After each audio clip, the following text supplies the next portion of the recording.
American തെരഞ്ഞെടുപ്പ് നടക്കുകയാണ്. അതിൻ്റെ പ്രചരണം അതിൻ്റെ അവസാന ഘട്ടത്തിലെത്തി നിൽക്കുന്നു. പ്രധാന വിഷയങ്ങൾ ഡെമോക്രാറ്റിക് പാർട്ടി സ്ഥാനാർത്ഥിയും അതുപോലെ റിപ്പബ്ലിക്കൻ പാർട്ടി സ്ഥാനാർത്ഥിയും ഒക്കെ കാണുന്നത് ഏകദേശം വളരെ കുറച്ച് കാര്യങ്ങളാണ്.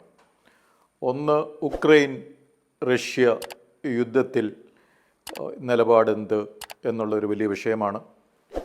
അതിൽ ട്രംപ് പുടിനോട് താല്പര്യമുണ്ട്, ഉക്രൈൻ്റെ സൈഡിലല്ല എന്ന പ്രചരണം നടക്കുന്നു. അതുപോലെ റഷ്യയുടെ ഒരു ആളാണ് ട്രംപ് എങ്കിൽ അത് അമേരിക്കയ്ക്ക് നല്ലതാണോ എന്നുള്ള ഒരു പ്രചരണം ഒക്കെ അതിൻ്റെ ഭാഗമായി. ഉക്രൈൻ്റെ പ്രസിഡൻറ്റ് അവിടെ എത്തിയപ്പോൾ, അടുത്ത കാലത്ത് അവിടെ ഐക്യരാഷ്ട്രസഭയുടെ മീറ്റിങ്ങിനെത്തിയപ്പോൾ അദ്ദേഹത്തെ കാണുന്നതിന് ആദ്യം ട്രംപ് കൂട്ടാക്കിയില്ല എന്നുള്ള വാർത്ത, പിന്നീട് കണ്ടെങ്കിലും അതൊരു ഒരു ഒരു കൊച്ചാക്കുന്ന പോലെയുള്ള ഒരു കൂടിക്കാഴ്ച അല്ലേ എന്നൊക്കെയുള്ള വാർത്തകൾ നടക്കുന്നു.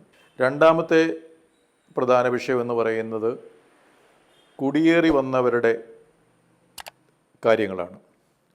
കൂടുതൽ കുടിയേറ്റക്കാരെ അമേരിക്കയിലേക്ക് വരുത്തുമോ അതോ കുടിയേറ്റത്തെ നിരുത്സാഹപ്പെടുത്തുമോ എന്നുള്ളൊരു വിഷയം. ഡെമോക്രാറ്റിക് പാർട്ടി കൂടുതൽ കുടിയേറ്റക്കാർ വരട്ടെ, ഓപ്പൺ ബോർഡർ പോളിസി എന്നൊക്കെ പറഞ്ഞ് ഉള്ള ഒരു നയമാണെന്നാണ് പ്രചരണം. അതേസമയം റിപ്പബ്ലിക്കൻ പാർട്ടി ട്രംപിൻ്റെ നേതൃത്വത്തിൽ ഞങ്ങൾ എല്ലായിടത്തും മതിൽ കെട്ടും, ഇങ്ങോട്ട് ആരും കയറ്റത്തില്ല, നല്ല സ്കില്ലുള്ളവരെയും ടാലൻ്റുള്ളവരും മാത്രം വന്നാൽ മതി, അല്ലാതെ നുഴഞ്ഞു കയറ്റക്കാരൊന്നും വേണ്ട എന്നുള്ളതാണ് അവരുടെ നിലപാട് എന്ന് ആണ് പറയുന്നത്. പിന്നെ അവിടെ ഈ പണപ്പെരുപ്പമുണ്ടാകുന്നതിൻ്റെ കാരണങ്ങൾ എന്ത്? ചിലർ പറയുന്നു അത് പിടിപ്പുകേട് കൊണ്ടാണ്, ചിലർ പറയുന്നു അത് കൂടുതൽ എക്സ്പെൻഡിച്ചർ കൊണ്ടാണ്. ഈവൻ ഉക്രൈൻ വാറിന് വേണ്ടിയിട്ട് കൂടുതൽ പണം നൽകുമ്പോൾ കൂടുതൽ എക്സ്പെൻഡിച്ചർ വരുന്നു. മറ്റ് പലയിടത്തും ഇങ്ങനെ എക്സ്പെൻഡിച്ചർ ആവശ്യമില്ലാതെ ബ്യൂറോക്രസി ഭയങ്കര ബ്ലോട്ടഡാണ്, ഗവൺമെൻറ് എന്ന് പറഞ്ഞ് വലുതായിക്കൊണ്ടിരിക്കുന്നു. അങ്ങനെ ഒരു നിയന്ത്രണവുമില്ലാതെ ചെലവുകൾ സർക്കാരിൻ്റെ കൂടിക്കൊണ്ടിരിക്കുന്നു എന്നൊക്കെയുള്ള അങ്ങനത്തെ കാര്യങ്ങൾ. അപ്പോൾ അതൊക്കെ നിയന്ത്രിക്കണം. അടുത്തൊരു പ്രധാന കാര്യം എന്ന് പറയുന്നത് ഇസ്രായേലും ഇറാൻ്റെ കീഴിൽ പ്രവർത്തിക്കുന്ന ഈ തീവ്രവാദ ടെററിസ്റ്റ് ഗ്രൂപ്പുകളും തമ്മിലുള്ള യുദ്ധങ്ങളാണ്. അപ്പോൾ അതിൽ കഴിഞ്ഞ 10 മാസമായിട്ടും ഇസ്രായേലിന് ആവശ്യത്തിന് പിന്തുണ സഹായമൊന്നും ഡെമോക്രാറ്റിക് പാർട്ടി നൽകുന്നില്ല എന്നുള്ളൊരാക്ഷേപമുണ്ട്. എങ്ങനെയെങ്കിലുമൊക്കെ ഇസ്രായേലിനെ ഇങ്ങനെ വലിച്ചു നീട്ടി മറ്റേ തീവ്രവാദികൾക്ക് കൂടുതൽ സമയം കൊടുക്കുന്ന, അവർക്ക് റീഗ്രൂപ്പ് ചെയ്യാനും തയ്യാറെടുക്കാനൊക്കെ സമയം കൊടുക്കുന്ന ഒരു സമീപനമാണ് ഡെമോക്രാറ്റിക് പാർട്ടിയുടെ സൈഡിൽ നിന്നുണ്ടാകുന്നത് എന്നുള്ള ആരോപണം ആക്ഷേപമൊക്കെ നടക്കുന്നു. അതേസമയം ട്രംപ് വ്യക്തമായിട്ടും ഇറാനെതിരാണ്, അതുപോലെ ഇസ്രായേലിനൊപ്പമാണ്. കാരണം ട്രംപിനെ വധിക്കാൻ വേണ്ടി ഗൂഢാലോചന നടത്തുന്നത് ഇറാനാണ് എന്ന ആക്ഷേപവും വളരെ വ്യാപകമായിട്ട് പ്രചരിക്കുന്നുണ്ട്. അപ്പോൾ ഈ അമേരിക്കൻ ഇലക്ഷൻ്റെ പ്രചരണം ഇങ്ങനെ കൊടുപിരി കൊള്ളുമ്പോൾ ഈ യുക്രൈൻ റഷ്യ യുദ്ധവും അതുപോലെ ഈ ബാക്കി ഇമിഗ്രേഷൻ പല രാജ്യങ്ങളിൽ നിന്നും അങ്ങോട്ട് കുടിയേറി വരുന്നവരുടെ കാര്യങ്ങളും അതുപോലെ ഇസ്രായേൽ ഇറാൻ തമ്മിലുള്ള ആ ഒരു പോരും ഒക്കെ അവിടെ വലിയ വിഷയമാണ്. അപ്പോൾ ഇതിൻ്റെ ഇടയ്ക്ക് അവിടെ ഈ ന്യൂയോർക്കിൽ ഐക്യരാഷ്ട്രസഭയുടെ ഒരു സമ്മേളനം നടന്നുകൊണ്ടിരിക്കുകയാണ്. അപ്പോൾ കഴിഞ്ഞ ദിവസം അവിടെ പല രാഷ്ട്രത്തലവന്മാരും പ്രസംഗിക്കുന്നു, ഇന്ത്യയുടെ പ്രധാനമന്ത്രിയും പോയിരുന്നു. നമ്മുടെ ഏറ്റവും പ്രധാനപ്പെട്ട ഒരു കാര്യം കഴിഞ്ഞ ദിവസം നടന്നത്, ഇസ്രായേലിൻ്റെ പ്രസിഡൻറ്റ് അവിടെ പ്രസംഗം നടത്തി. ആ പ്രസംഗത്തിൽ അദ്ദേഹം 2 മാപ്പുകളിങ്ങനെ എടുത്ത് പ്രദർശിപ്പിച്ചു. അതിൽ ഒരു മാപ്പ് എന്ന് പറയുന്നത് ശാപം, മറ്റേ മാപ്പ് അനുഗ്രഹം, ദ കഴ്സ് ആൻഡ് ബ്ലെസ്സിങ്.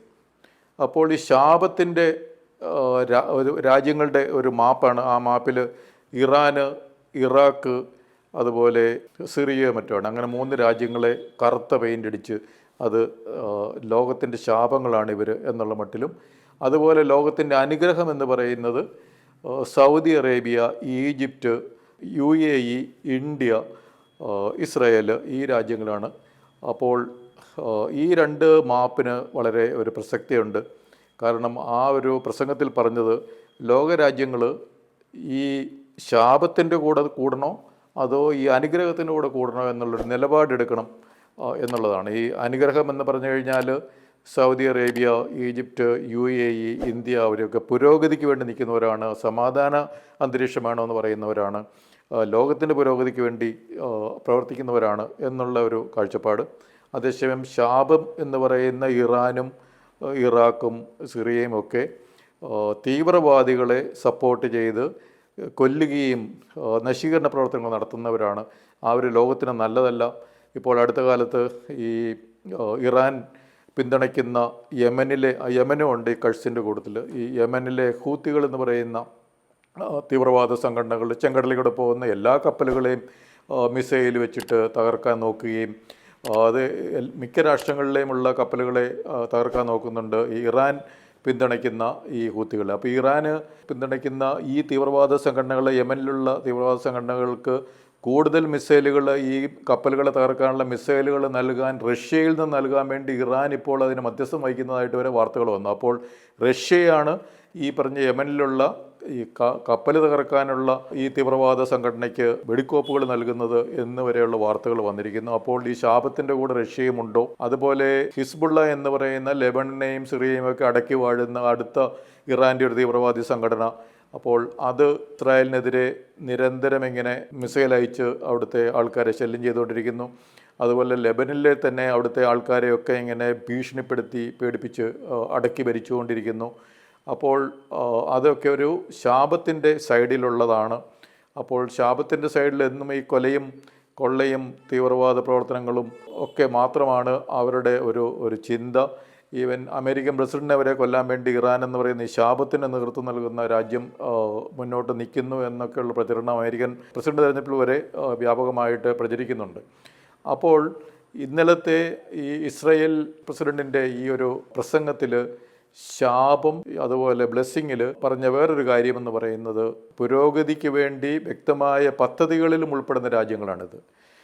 2023 G20 സമ്മിറ്റിൽ ഈ ഏഷ്യ, മിഡിൽ ഈസ്റ്റ്, യൂറോപ്പ് സാമ്പത്തിക ഇടനാഴി എന്ന് പറയുന്ന ഒരു കരാറ് ഒപ്പിട്ടിരുന്നു. അതിൽ നിന്ന് ഇന്ത്യയിലെ 3 തുറമുഖങ്ങൾ, UAE-യിലെ 3 തുറമുഖങ്ങൾ, സൗദി അറേബ്യയിലെ 2 തുറമുഖങ്ങൾ, ഇസ്രായേലിലെ തുറമുഖം, ഇവ വഴി യൂറോപ്പിലേക്ക് ചരക്കുകൾ സുഗമമായിട്ട് പോവുക, കമ്മ്യൂണിക്കേഷൻ നടക്കുക എന്നുള്ള ഒരു കരാറായിരുന്നു. അതിൽ ഒപ്പുവെച്ചിരിക്കുന്നത് ഇന്ത്യ, UAE, സൗദി അറേബ്യ, അതുപോലെ ഇറ്റലി, ഫ്രാൻസ്, ജർമ്മനി, USA എന്നിവരാണ്.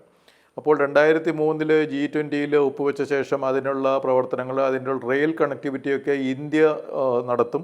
അതുപോലെ ടെലികമ്മ്യൂണിക്കേഷനും ഇന്ത്യ കുറേയധികം പിന്തുണ നൽകും. അപ്പോൾ ആ ഒരു ഏഷ്യയും യൂറോപ്പും തമ്മിലുള്ള ഒരു ബന്ധിപ്പിക്കുന്ന ഈ ഒരു സാമ്പത്തിക ഇടനാഴി മിഡിൽ ഈസ്റ്റിലെ ഈ രാജ്യങ്ങളാണ് അതിൽ പ്രധാനമായിട്ടുള്ളത്. അതായത് UAE-യും സൗദി അറേബ്യയും അതുപോലെ ഇസ്രായേലിലെ ഹെയ്ബ പോർട്ടും, സൗദി അറേബ്യയിലെ 2 തുറമുഖങ്ങളും, UAE-യിലെ തുറമുഖങ്ങളും, ഇന്ത്യയിലെ 3 തുറമുഖങ്ങളും. അപ്പോൾ ഈ ഇടനാഴി ഒരു സാമ്പത്തിക പുരോഗതിക്കും അതുപോലെ അതിലൂടെ മനുഷ്യരുടെ ഈ പറഞ്ഞ രാജ്യങ്ങളിലെയും അതുപോലെ യൂറോപ്പിലെയും ഈ മിഡിൽ ഈസ്റ്റിലെയും ഏഷ്യയിലെയും ഒക്കെ മനുഷ്യരുടെ പുരോഗതിക്കുമൊക്കെ മുതൽക്കൂട്ടാകുന്ന ഈ പദ്ധതി നടപ്പാകണമെങ്കിൽ തീർച്ചയായിട്ടും ഈ ശാപം ഇല്ലാതാകണം, ടെററിസം, തീവ്രവാദ പ്രവർത്തനങ്ങൾ ഇല്ലാതാകണം എന്നുള്ളതാണ് ഈ 2 മാപ്പിൽ കൂടി നെതന്യാഹു ഐക്യരാഷ്ട്രസഭയിൽ പ്രഖ്യാപിച്ചത്. അപ്പോൾ രാഷ്ട്രങ്ങൾ നിലപാടെടുക്കണം. അവർ ശാപത്തിൻ്റെ കൂടെയാണോ അതോ ഈ ഒരു അനുഗ്രഹത്തിൻ്റെ കൂടെയാണോ? ഈ ഒരു G20 ഉച്ചകോടി ഈ ഒപ്പിട്ടതിന് ശേഷം 2023 നടന്നു. അതിനുശേഷം 24 മുതൽ ഇന്ത്യയിൽ ഈ പറഞ്ഞ ശാപത്തിൻ്റെ കൂടെ നിൽക്കുന്ന ചില തൽപര കക്ഷികൾ നമ്മുടെ ഇവിടുത്തെ ട്രെയിനുകൾ പാളം തെറ്റിക്കാൻ വേണ്ടി ഉത്സാഹിച്ച് പ്രവർത്തിക്കുകയാണ്. പല സ്ഥലങ്ങളിലും ഈ ട്രെയിനുകൾ എങ്ങനെയെങ്കിലും പാളം തെറ്റിക്കാൻ വേണ്ടി പാളത്തിൽ പല പല സാധനങ്ങളൊക്കെ കയറ്റി വെച്ച് ട്രെയിൻ പാളം തെറ്റുന്നതിൻ്റെ വാർത്തകൾ കുറേയധികം വരുത്തുക. അങ്ങനെ ഇന്ത്യ ഈ റെയിൽ നിർമ്മിക്കാനും ഇങ്ങനത്തെ ഒരു ട്രേഡിനും ഇങ്ങനത്തെ കാര്യത്തിനൊന്നും കൊള്ളാത്തവരാണ് എന്നുള്ള ഒരു ദുഷ്പ്രചരണം നടത്തുക എന്നുള്ള ഉദ്ദേശത്തിൽ ട്രെയിനുകളുടെ അപകടങ്ങളുടെ എണ്ണം വളരെ വളരെ കൂടുന്നൊരവസ്ഥയുണ്ടായി. ഇന്ത്യ, ഈ മധ്യ ഏഷ്യ, അതുപോലെ യൂറോപ്പ് ഈ സാമ്പത്തിക ഇടനാഴിയെ പറ്റിയുള്ള പ്രഖ്യാപനം വന്നതിന് ശേഷമാണ് ഇത്രയധികം ട്രെയിൻ അപകടങ്ങൾ ഇന്ത്യയിൽ കൂടുന്നതും ആ ട്രെയിൻ അപകടങ്ങൾ നടത്തുന്നത് ആരാണെന്നൊക്കെ ഉള്ളതും അതിനുവേണ്ടിയുള്ള അട്ടിമറി പ്രവർത്തനങ്ങൾ, അതായത് ഈ ശാപത്തിൻ്റെ കൂടെ നിൽക്കുന്നവർ ചെയ്യുന്നതുള്ള പ്രവർത്തനങ്ങൾ, തീവ്രവാദ പ്രവർത്തനങ്ങൾ നടത്തുന്ന ആരൊക്കെയാണെന്നുള്ള ഇപ്പോൾ ഏകദേശം കണ്ടുപിടിച്ച് വരുന്നു.